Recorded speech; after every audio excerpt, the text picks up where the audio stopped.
Welcome, lovely one, to the Meant for More podcast. My name's Lisa Clifford, and I am building the world's most empowering Meant for More movement, leading millions of heart-led purpose seekers from feeling insignificant to invincible.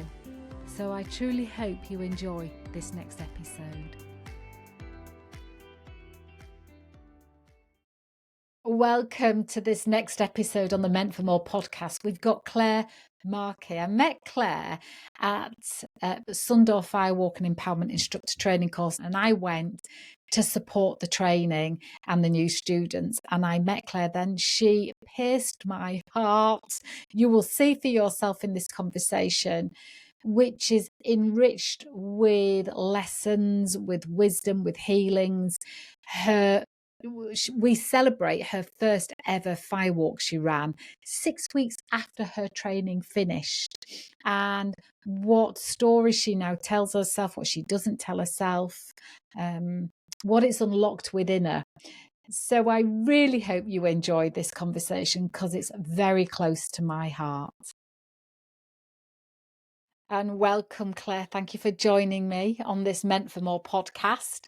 And I'd like to begin with, well, there's two beginnings for you. One, when you knew you had a moment where you knew you were meant for more. But I also want to have a conversation about breaking through barriers and achieving brilliance. I've got a very specific thing in my mind, but let's start with a moment in your life when you felt like you were meant for more and you took action. Well, it all started back in 2016.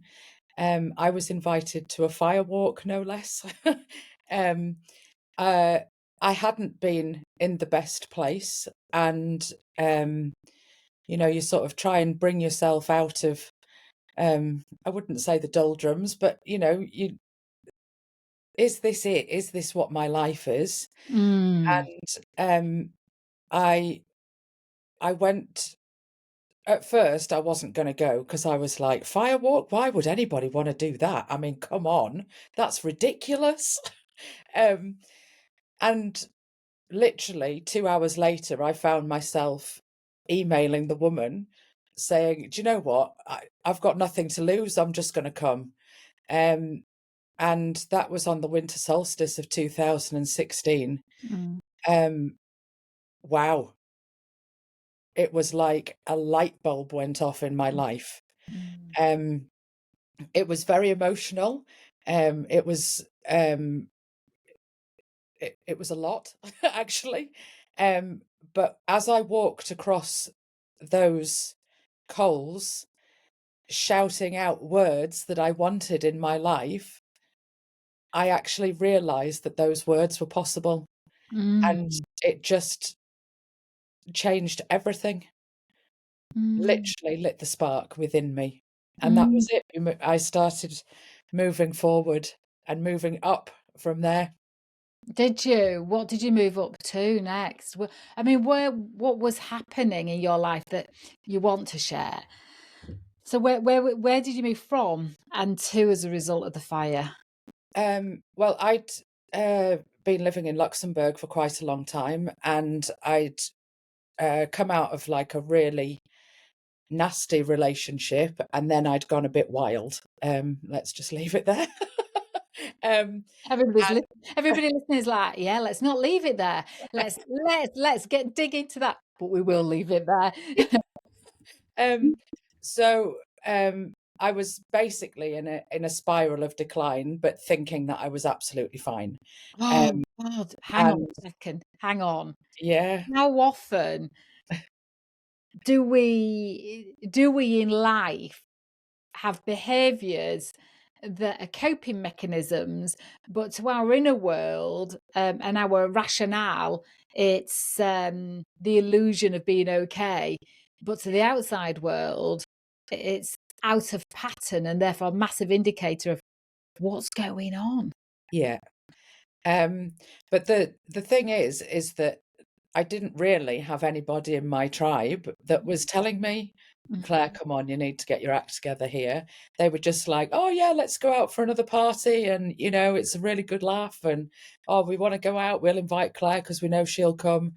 And it was, yeah, it was not a great place. And in 1st of June 2013, my dear dad drove out to Luxembourg and rescued me and brought me home. That still makes me a bit emotional. That's Um, powerful. yeah, and so I was living with my mum and dad still at the winter solstice. Oh no, I had moved out by then. I lived with my mum and dad for 2 years, and then I moved into my own place, and that sort of brought along. You know, you think you trundle along, as we said, and you think, oh, I'm really doing okay here, and then you look at the recycling bin and realize that you're actually not doing that great. And old, I think an indicator would, I mean, not that I don't drink anymore, but I mean, imagine that I was one step ahead of sharing my recycling with the rest of the street when they'd gone to bed. yeah, yeah, and it's just, you know, old habits were creeping back in, and um, I was using just that alcohol to sort of hide where I was, and food I was using to hide where I was. You know, there's nothing like a massive plate of cheese and a bottle of wine to sort your mental health out. Um, um, but yeah, so that's basically where I Where you was were. when I wa- went to that firewalk. Um, so where are we? After that firewalk, um, everything changed for me. I started to heal. I was in a shamanic group, and we met once every couple of weeks or 2 or 3 weeks, and we just got together and we did healing. And I got into crystal healing, and I did my crystal healing qualifications. And then I did my Reiki qualifications. And as you're doing all of these things, I mean, I didn't really have any clients at the time. It was mainly for myself. Mm. And sort of, I was all immediately drawn to rocks. I mean, it was like shiny. Oh, I'll have that one. Um, so I used crystals a lot. I still do. Reiki is a massive part of my life. And of course, moving on to this year, firewalking is now a massive part of my life as well. But it's been, you know, it was that firewalk back in 2016 that sparked everything for me. It was the catalyst to realizing not only was there more out there, Mm. but there was more in here as Oh, well. yeah. I think that's the biggest gift people get, I think, from firewalking, because I think to the outside world, to the layman that isn't pulled towards it, hears us talk about it and they're like, why? It's just an action of walking over coals. But when you're with the right instructor, that's me pointing to you, not me. I would also be the right one, but when you're with the right instructor, they can align the session so it has so much more meaning and opportunity for inner growth. And then when you see who you are inside, you can't keep the bullshit story running. No, Or if you are doing, you know you're doing it in addition, and for a reason, um, to the new story. Because I think the two can run parallel, and then sometimes one derails the other, and then the bullshit story derails the truth, and then ultimately the truth surfaces. And so we met. I was up supporting Peggy's last Firewalking and Empowerment Instructor training course. We met instantly. yeah, I stuck my head around the corner. There was two people sat there. You were, if you were could have got under the table, you would have done. There was Lisa sat on the sofa, hello, and you were sat there, hello, like a bit like somebody had said to you, we are sending you off to sort yourself out. Now get your bag packed and get over there. Yeah. And then I just saw over the week more of the layers of bullshit removed from you. Not that I ever saw bullshit, but what I saw was you surface, you blossom, you come alive Yeah. and to life again. It And one was of the reasons why I wanted to have you on the podcast is that you have run your first Firewalk, and the training started on what date did it start? The 3rd 4th? 3rd of August. 3rd of August. It finished on the 9th or something.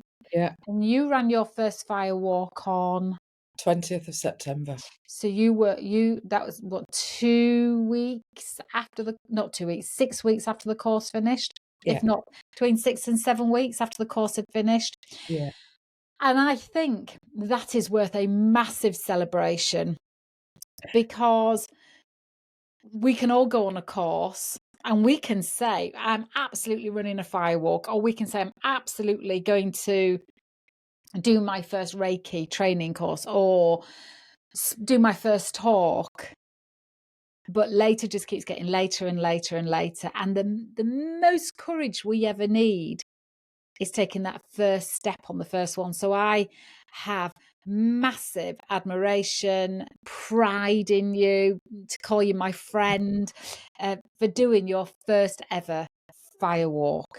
So why was it important for you to do it quickly? When I say quickly, I mean as in close to when you were trained. I did a similar thing, and I know my answer, but I want to know yours.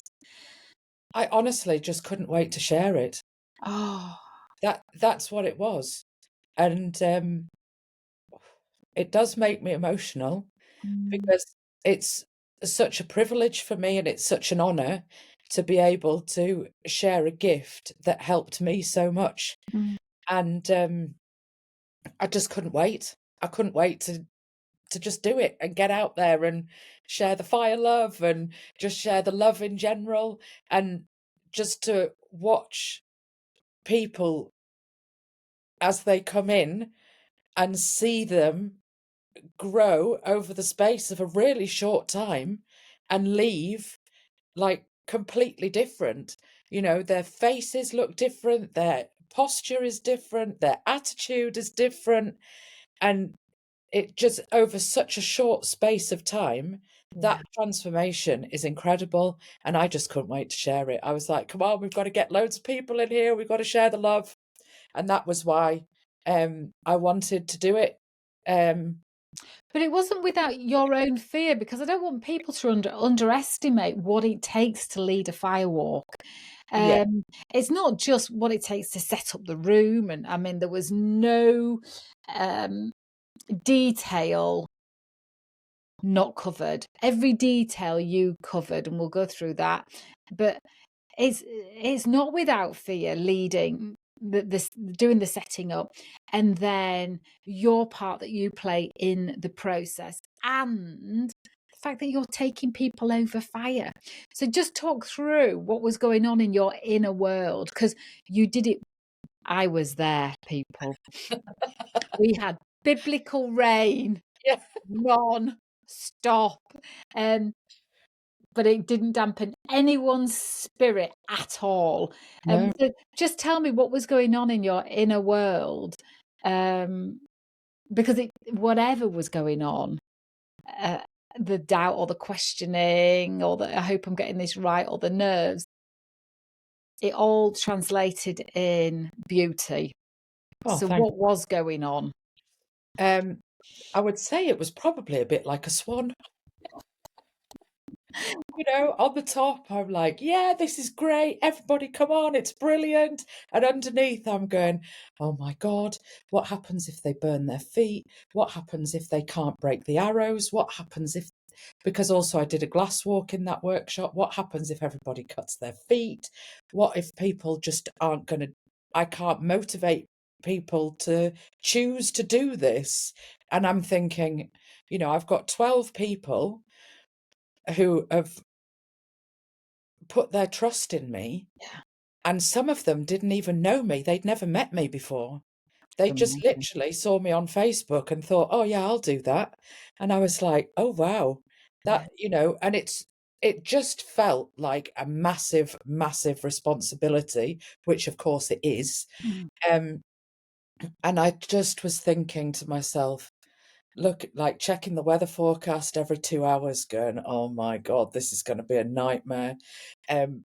When I first, 2 weeks before, it was going to be sunny on that Saturday, and then gradually and gradually, the clouds got bigger and bigger and bigger.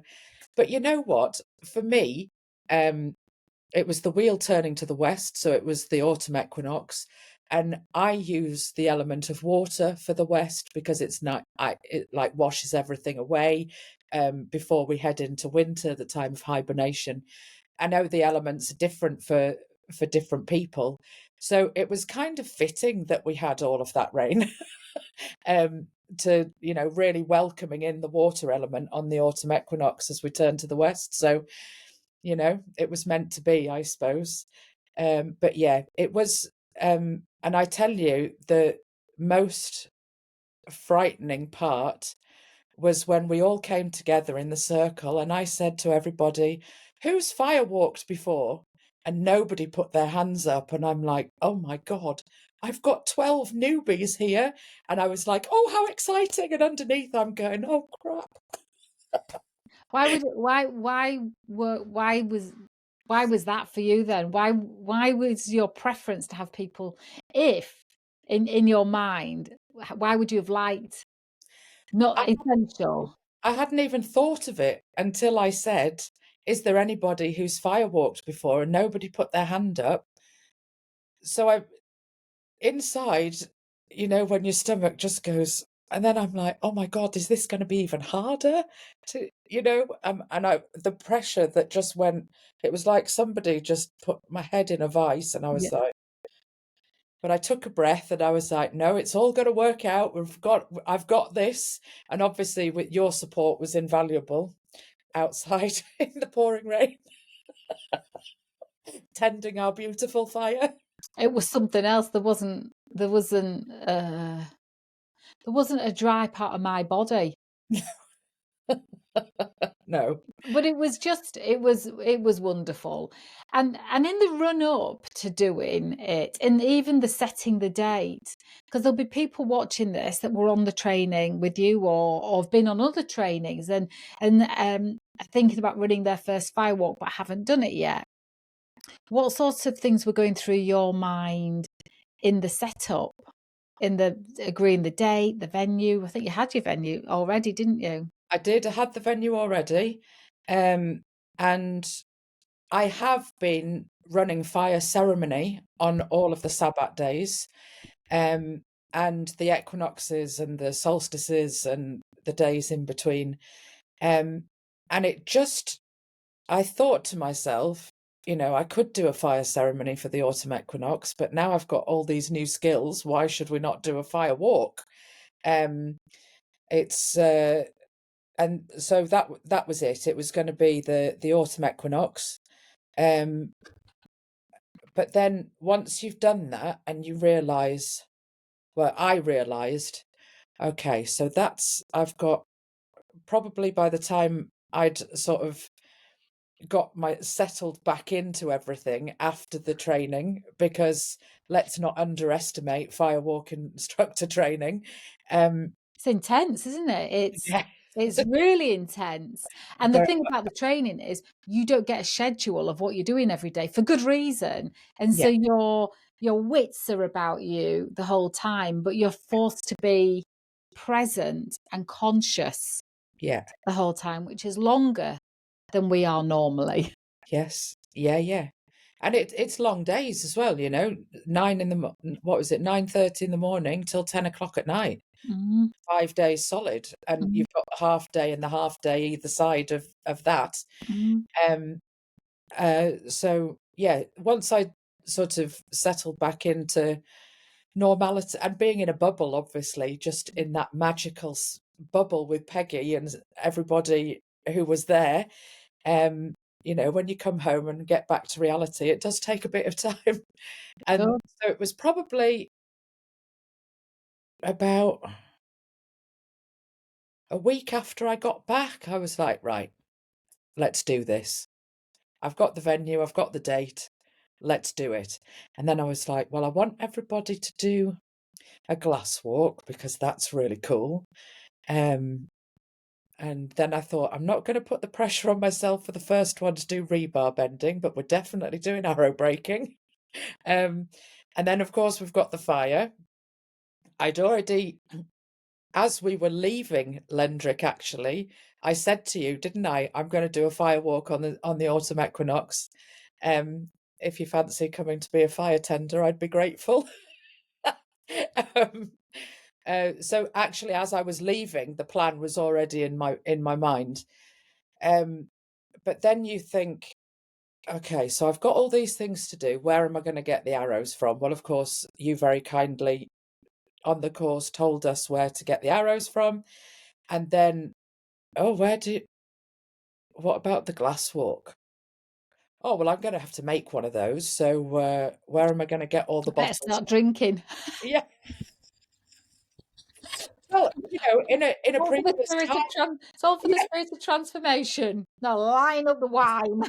in a previous time, Lisa, that really wouldn't have been a problem to get all those bottles. However, um, I was thinking, Craig, and then I was thinking, do I really want to sit and peel all the bottles off, the labels off the bottles? No, Mm, I don't. There must be a company that sells empty wine bottles. mm. Get on the Googs. Um, Found a company that sells empty wine bottles, ordered the wine bottles, made and had a smashing time, basically. Um, and then you sort of, because you've done all of these things in training. Because you've done all of these things in training. Oh So yeah, because I did all of yeah, because I did all of these things in training, I know what it's supposed to look like. yeah. But there there was also a moment of fear with the glass walk, if you remember, because we were talking before and you said to me, "Have you walked the glass walk?" And I said, "No, I'll go and do that." And then I went, it was all set out in my house, in my treatment room, because I didn't have any clients for that time while I was making the glass walk. I'll go and walk it. And I put my first foot on the glass and I was like, oh my God, I can't do it. You know, you couldn't stop me when I was on my training, but I put my foot on and I went to step foot and I stepped forward, but my second foot wouldn't come off the ground. And I was like, I can't do it. Um, and I've sort of thought about that a little bit since then. And I think it was because there was nobody there to support me. And the glass walk was in the middle of the room. So I had nothing to hold on to, just as a bit of support. Um, and that, yeah. But then when we set it out, you very kindly walked it for me, Lisa. So it was fine. Yeah, I think those things though are completely understandable, and that's why it's great to have a mentor, friend, buddy, who, because you were already taking on a massive amount of work. Yes. You had done the training, you were collecting all your materials, you were name badges, food, clipboards, pens. You were doing the lot, logs. You had your logs in really great time, your kindling in really great time. You made your own Glasswalk for it. This is all within people. This, when you're listening to this, remember this lady did this within 6 weeks of her training. And so it's it's totally understandable that they'd be like, and thinking about constantly what you're going to say and how you're going to open it up and what you're going to do when people arrive. And the whole thing, I think, is so consuming. And it certainly was from my point of view. For me, when I ran my first one, and I have to cast myself back to 2008. So I felt it was the Glasswalk needed to be walked before your participants went on it for your benefit. Yeah. For your benefit. And so it felt right that I stepped up to the challenge and walked over it, so that your nervous system could know, right, I can have confidence and ease around this now. It's one thing knowing how to facilitate it and lead people over, but you were carrying such a lot that just to be able to say to somebody, can you just hold that for a second? And I think it's really important for any instructors out there, whatever they're an instructor of, or trainers out there, that you've done this massive learning, this massive growth, this massive healing, this massive letting go of an old story and stepping into a new story, which we will come to. That to have somebody just hold space and hold a component of it for a moment until you're like, right, I got that now. Thank you. Yeah. I think that's so important, and a great learning. Absolutely. It was, I mean, the whole thing was a huge learning curve. But actually, there was one thing that just was about here throughout the whole thing.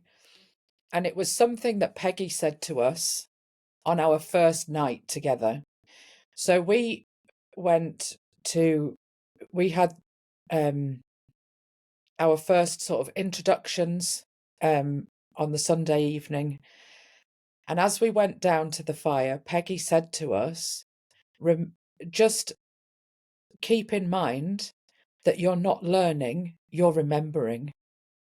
And that's something that just really has stuck with me. Not just about the Firewalk, actually.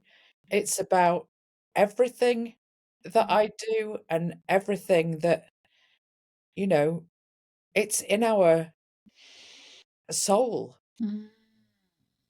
So it's not a case of,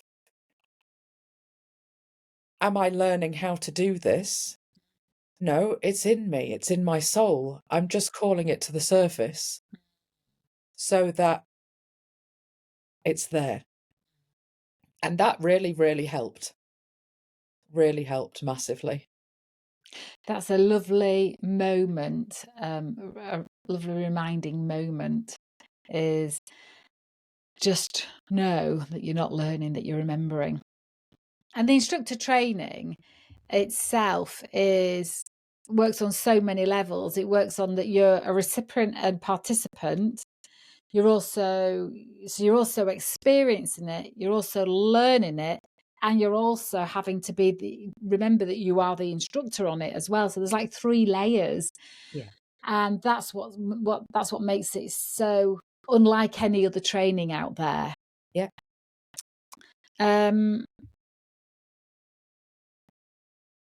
What I always think about, I remember saying to you,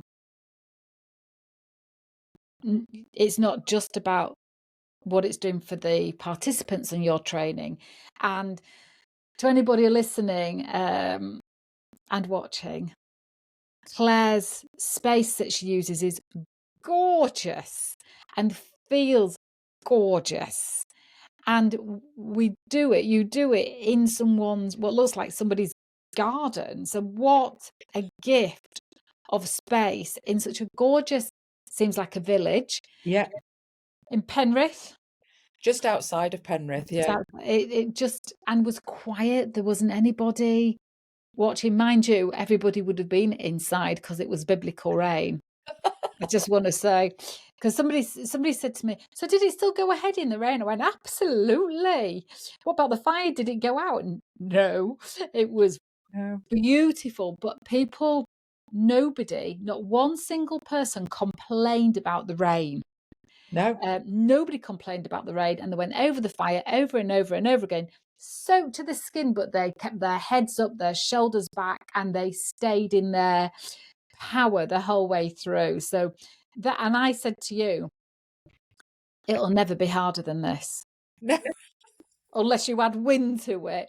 But the building the fire in the rain Yeah. and getting it so that, our ignition and materials stay dry, building it in the rain, lighting it in the rain, putting intentions on it in the rain, pouring rain. I mean, like, there were no gaps in the sky in the rain, and then walking over it in the rain. It will never be harder than that. And it's a bit like, that was brilliant for them, but also for you.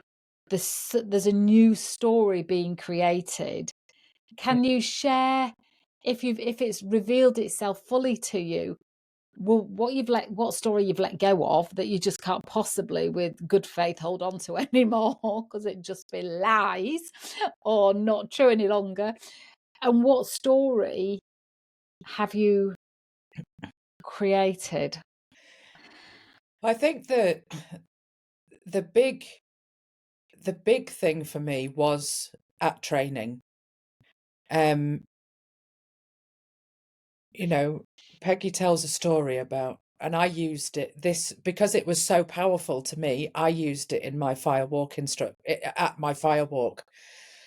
So it's the story of the guru and his student going over the mountain to get to the village. And what is our village? And I was sat in that room, and everybody, at training, and everybody was going, well, it's to empower people, and I'm going to use this in my business, and I'm going to do this, and I'm going to do that, and I'm going to do the other. And I'm sat there like, why would you only go to the village? Why would you not go to the town and the city? I don't understand this. This is really limiting. Of course, it's not. And I was thinking to myself, come on, Peggy, there's more to it than the village. We've got to get to the town and the city. What's this all about? And then sort of day 2 arrived, and oh, now I realise why I'm running past the village to the town and the city, because the village is actually me. So For you, yeah. yeah, the village, I'm my village. And I was that was like, whew. And from that moment, I realised that I needed to be careful what I wished for. Because on the way up to training, I was like, right, come on, I'm ready now. This is it. We're going to move on. All of that crap is going to be left behind. And this is really the ultimate new story is going to start. So there, it has to start with me, doesn't it? And that was really, what a special week. To peel back the layers and to take those away, with all of those wonderful people. So that was really the start of my new story. And it was full circle for me in a way, because my story started with a firewalk, and now I'm doing firewalk instructor training all of these years later. But it's not full circle because a circle never ends. So it was also a new beginning, and the start of something which I feel is really magical and really special. I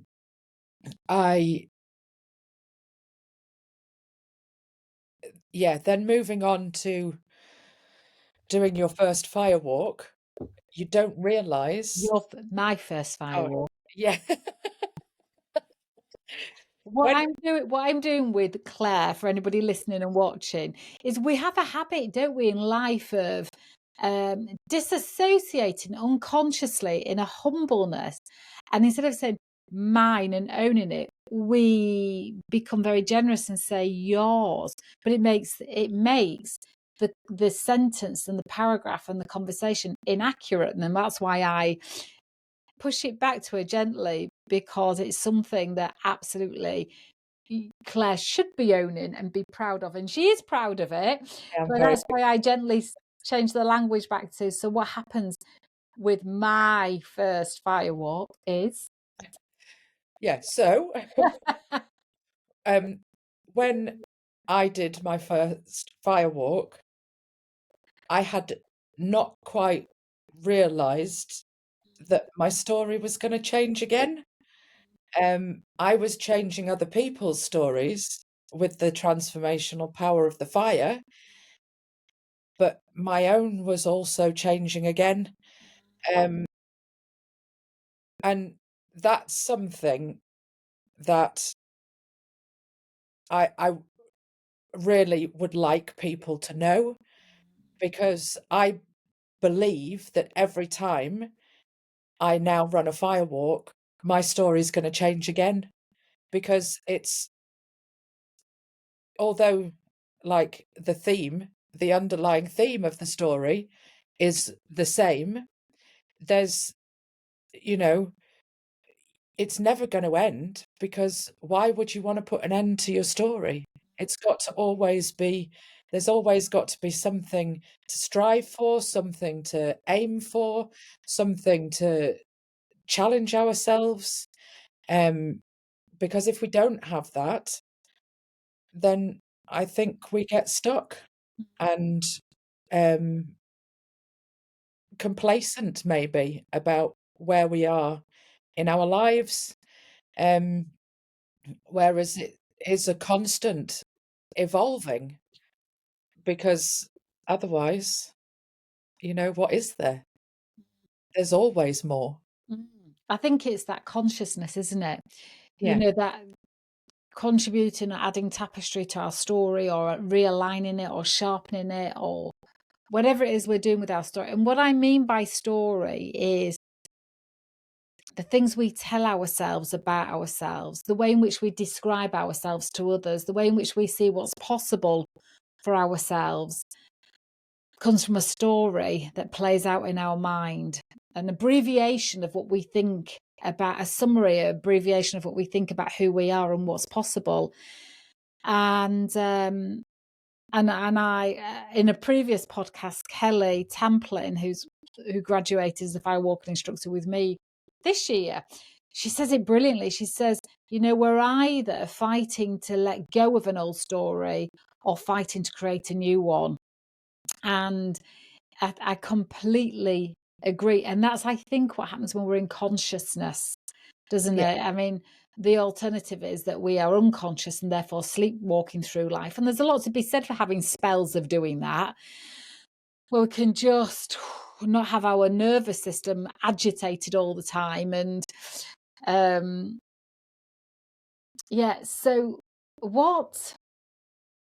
so I just wanted to explain that, because we're talking about stories as though it's Yeah. everybody's language, aren't we? And I mean, I certainly saw, because we've been in touch a lot, up until your firewalk and after your firewalk. And what I've heard in you is the fire. And you've said it. It's the fire, Lisa. It's the fire. And interestingly, I was talking to somebody that comes on my firewalks, who was having to have a difficult conversation, only because for her, she's not used to asking for something, and it was with her boss. And I said to her,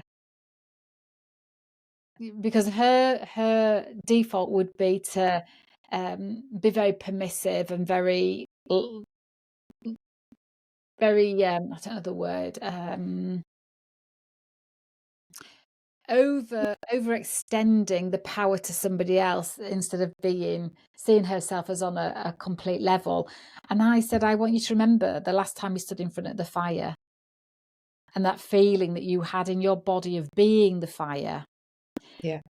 And then just hold that when you have the conversation. Don't use any force. No need to change the words you use, but just fill yourself with your own inner fire. Yeah. And she did it, and she said that the conversation, actually her boss said, oh, can I see you? And her boss' conversation was completely different towards her than it had been in the conversation the day before. And all that she'd done was different, was remembered who she was. And she didn't have to do any push or any force or any. No. She just occupied herself. And this is the great thing about fire, is that it gives you the power. It gives you this, like, the drive. It gives you so much. It, like, literally rises the warmth within you. It warms up your heart. It reminds you that you're full of love. And actually, as you said, it reminds you who you are.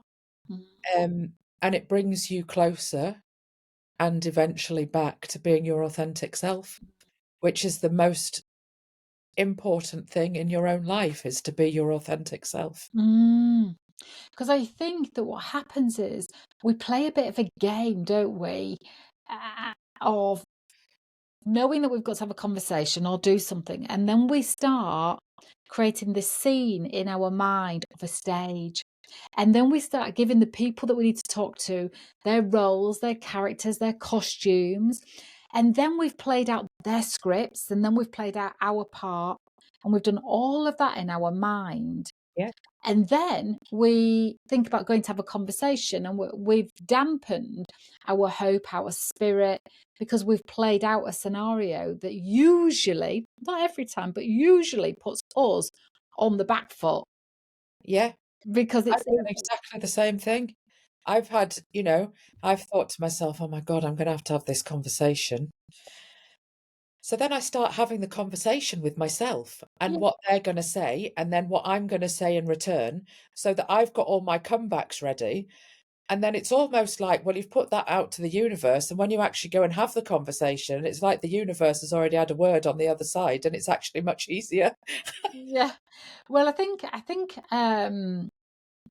that this that we're talking about, pretty much almost every person listening to us have a conversation will say, yeah, I do that. So I think it's only helpful that we just share a bit of, I try and keep that stage clear. Yes, now, absolutely. Yeah, now that I know it, because you have to have it in your conscious awareness that you do it to start off with. Because I think doing it means that if the worst case happens, I won't be disappointed, is a train of thinking some people have. Whereas what we're doing is we are ultimately aligning our language and our body language and the words that we use and how we say it with what we've imagined, because the mind thinks we want what we've thought about, doesn't it? So it thinks, oh, well, that was a rehearsal. So when I see Barbara, I'm going to let Barbara know, because in my script she didn't let me have what I want. So I'm now going to have a conversation with Barbara about why. So we end up changing. I think it's called being perverse. So we end up being a different version of who we naturally are, based around our imagination.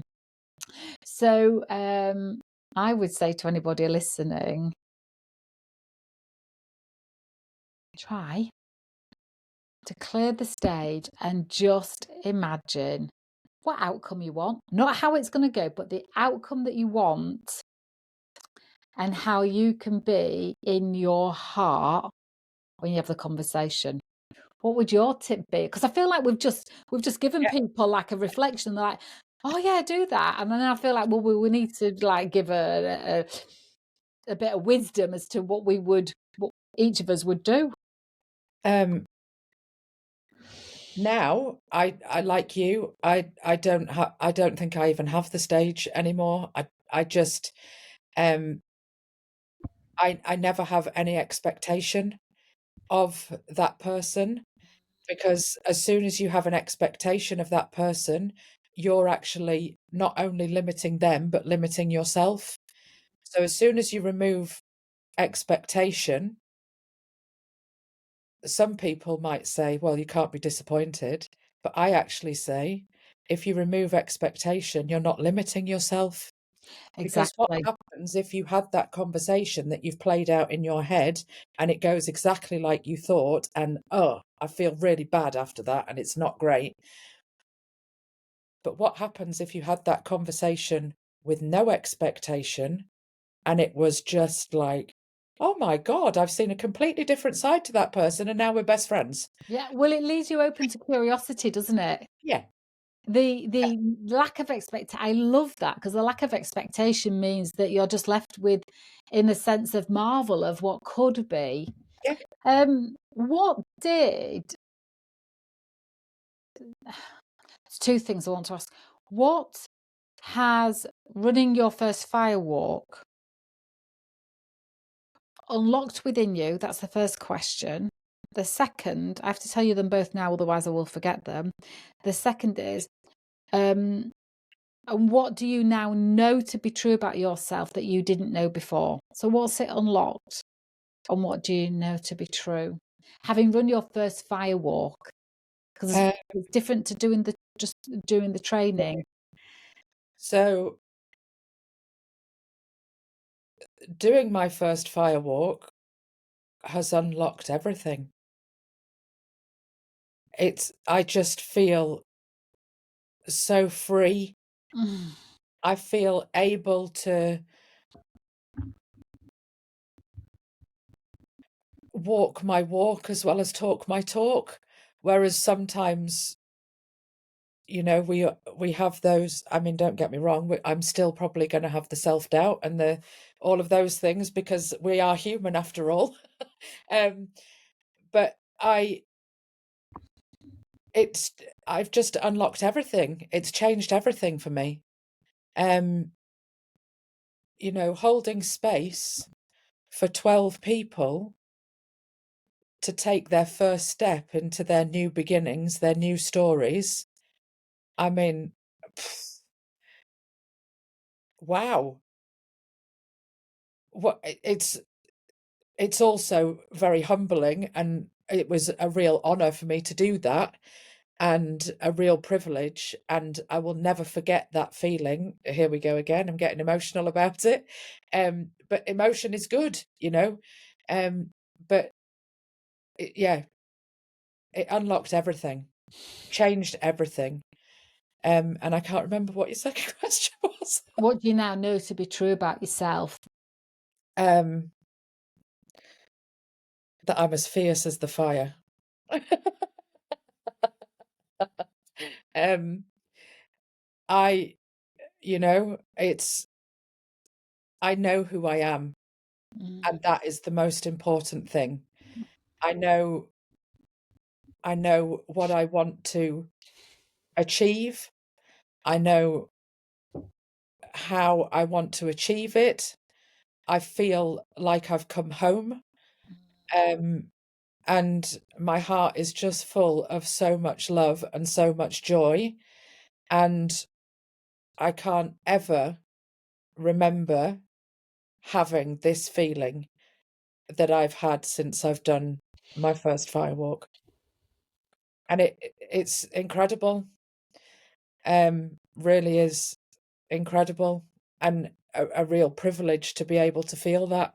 And it's a gift to be able to feel that, because not everybody gets that. But it's very, very special. I love fire. Mm.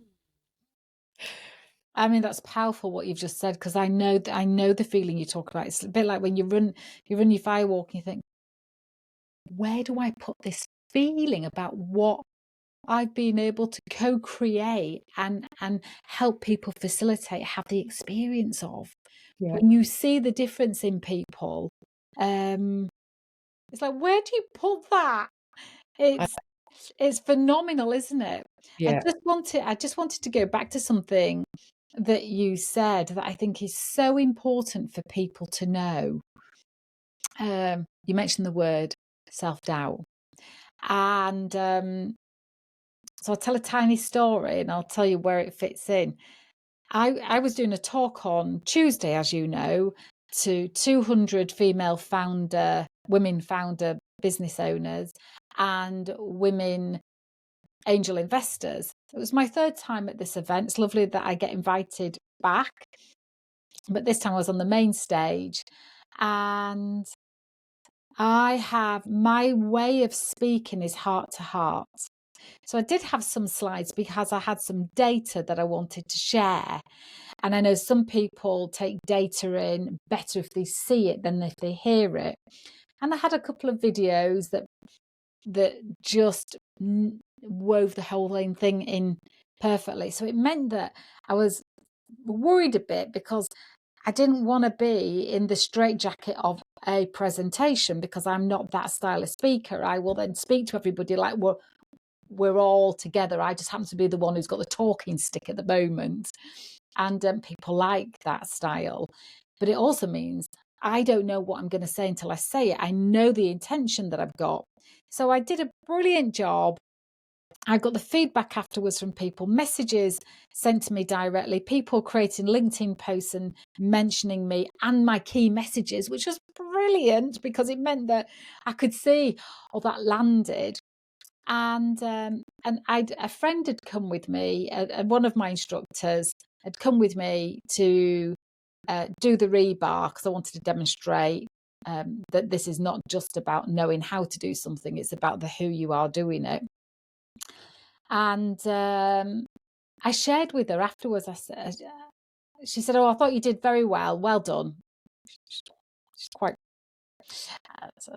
This was on a message later. I said, "Oh, thank you," because I've been giving myself a bit of a hard time, and thinking that I should have done some things better. You know, that kind of reflection you do afterwards.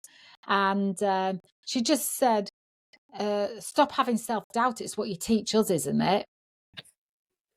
And I said, "No." I said, "Doubt is allowed. It just can't stop us from taking action." And I think that's the misconception that people have of us, that suddenly we have to work to a level of no doubt, no inner questioning, that we can't be human anymore. But I think that we still have the doubt, we still have the curiosity, the questioning, and so we should. Otherwise, how are we self-checking, censoring, continuing to improve if we don't have a level of, we'll use the word doubt, but the other word of curiosity could also be the same. Yeah. And so I just want to put it out there to people, is doubt is absolutely fine. It just Absolutely. cannot get in the way of what you want to do, but you can process the doubt. And I think it's also really important that you have people around you that can hold your doubt until you blow it away yourself. Yeah. But that's also something else that we learn when we walk the fire. That amazing word, noom. Mm. There's a million translations for that word. It's from Southern Africa. Nobody really knows what it is, but I personally like the translation that has no translation. So your noom is like a feeling or an emotion. So it can be fear, doubt, Mm. it can be excitement, it can be love, it can be hate. Not that we should have that in the world, but it can be that. It can be pretty much anything. It can just simply be energy. But it's what we do with that noom, how we channel that noom, that counts. So when you're going to walk the fire, of course, you're going to have a bit of fear, you're going to have a bit of anxiety, there's probably a bit of excitement, and there's probably a bit of like, am I going to do this? Am I not? And that is the moment when you grab that noom and you go, hell yes, I'm going to do it. But you do it in spite of all those things, alongside all of those things, and you don't let those things stop you from where you're going. Mm, I agree. I've loved this conversation. You can see why Claire and I chat for hours on end. Um, in closing, Yeah. my lovely, if you could gift us with a piece of wisdom that feels right in this moment, because you don't know that I'm going to ask this question, what would it be? What would some of Claire's wisdom be? I mean, I think I've already probably Mm, shared quite a lot of it. Um, but I guess I just, you know, we all know how to survive, mm, but it's not enough. mm, There's so much more than the mundane everyday, and we need to all be thriving. mm. So take all of your noom and just channel it with no expectation so that you don't limit your life, Yeah. because we all need and all should be living a life of limitless possibilities. Mm. Aho. Aho. Thank you, darling, for this Oh, thank wonderful you so much. conversation. I've loved it. I think it's been insightful, inspiring, practical, helpful, honest, open, vulnerable. Thank you. Thank you so much, Lisa. I'm grateful. Grateful for you, grateful for your friendship. Me too.